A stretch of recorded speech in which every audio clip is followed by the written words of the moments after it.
كان عندنا اجتماع الدفعة، في بنوتة نفسها تخش الأكاديمية والمصاريف عالية قوي. وامبارح كنا عندنا اجتماع لطيف قوي للولاد، ولاد الدفعة دول هم ولادنا بتوع الكنيسة بتوع الكليات، وكان حاضر معانا عدد حلو امبارح أكتر من 100 واحد، فجاي تفرح يعني.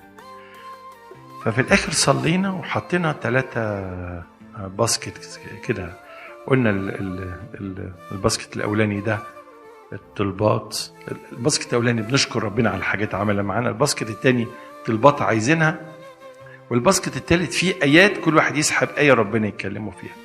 بعد الاجتماع جت لي بنوتة يعني قالت لي أنا يعني لسه داخلة عايزة تخش الأكاديمية قسم معين، أوكي، بس العائق الشديد إنه المبلغ كبير، الكليات زادت قوي. فقلت لي أنا حطيتها في الطلبات وأنا واثقة إن ربنا يعمل حاجة، كده ربنا يعمل حاجة، قلت لها حسب إيماني، خلاص متأكدة يحصل، ما يحصلش ليه؟ تخش كده.